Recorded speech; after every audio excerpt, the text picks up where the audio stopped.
little bit more. And so let's throw in another image. There's a crab. So I got on the internet, found me a nice crab. I've already layer masked him and cleaned him up really nice. Okay. Then I got rid of the layer mask. How did I do that?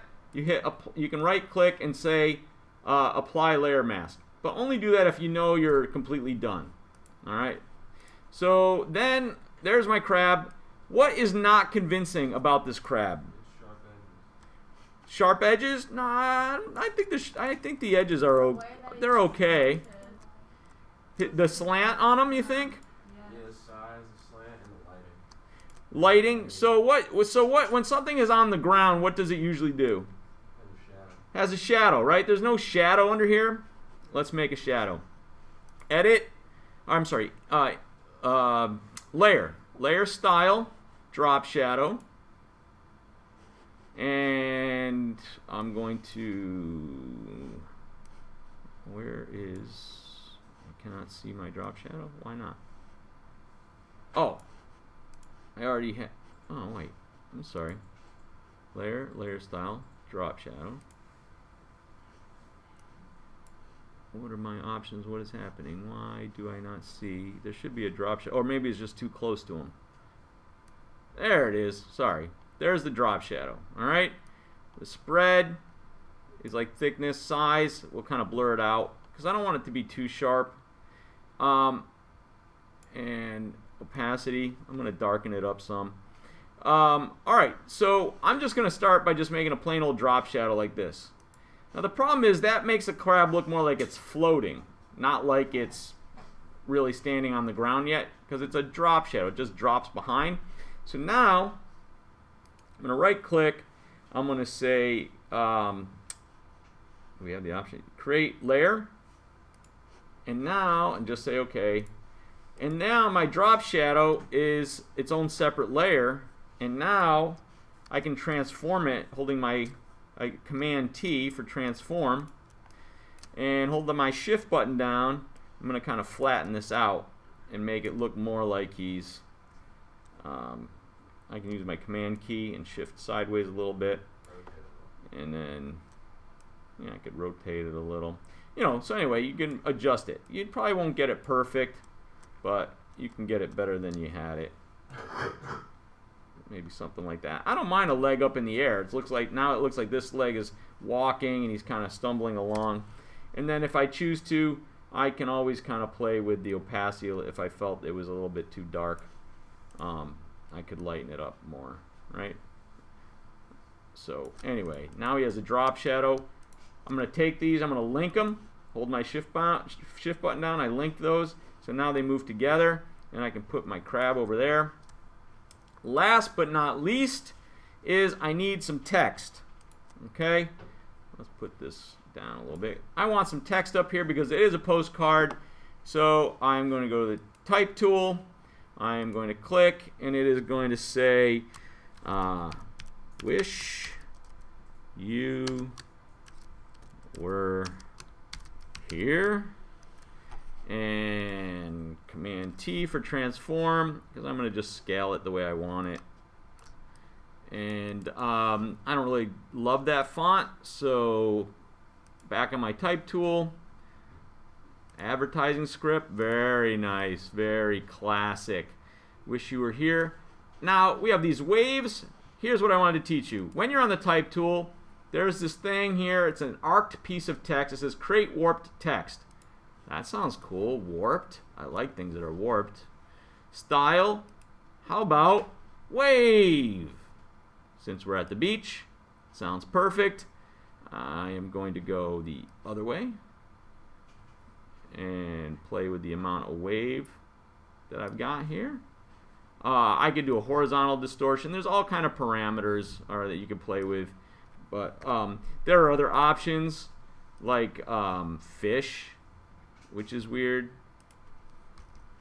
But anyway, I'm going with wave. You can play with these if you'd like. Arc can often be used nicely,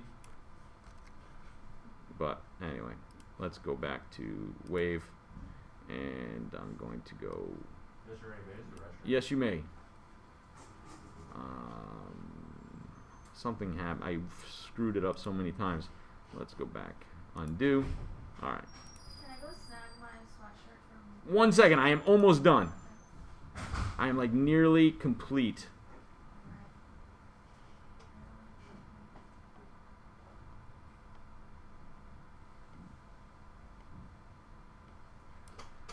Okay, and then I would like this to be, use my eyedropper tool. I'm going to say the color of this beach ball. Alright, I could put a layer style on that. Maybe this time I'll do another layer style and say a drop shadow on that one. This one not as, let's change the distance a little bit. There, it's kind of hovering. That's kind of cool. There are other layer styles like bevel and emboss. Let's just take a quick look at that. That will make things look like it's got depth. That's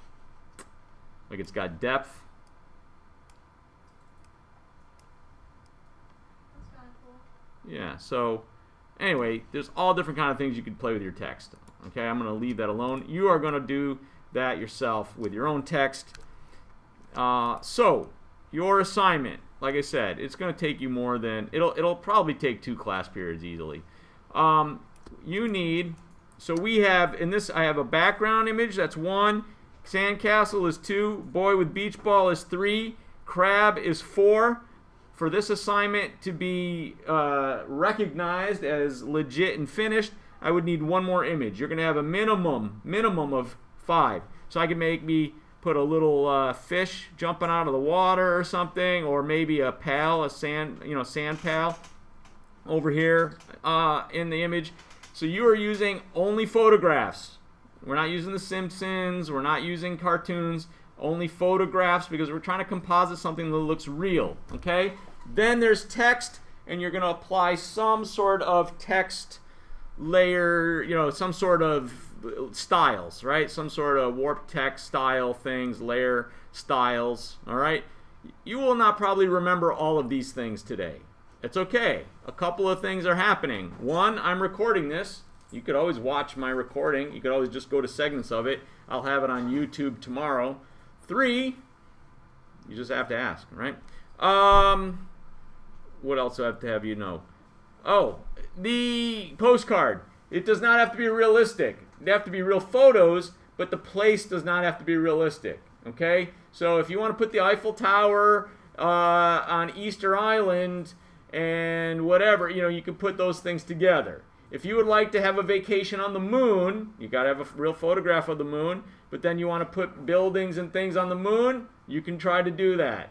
If you want to find a cave and put images in the cave and flames and everything and welcome to hell, that's your choice. But they just have to be photographs of things. You want skeletons and bones and stuff like that, you're welcome to it. It just has to be photographs of those things. Miss Rady, you said welcome to hell. We don't have photographs of the devil. Well, I bet you could find a picture of a guy or a gal dressed as the devil, and you could put them in there. It'd be a photograph of that person, right? So the sky's the limit. Size of the document, 5 inches by 7 inches. I would go minimum of 200 DPI or PPI.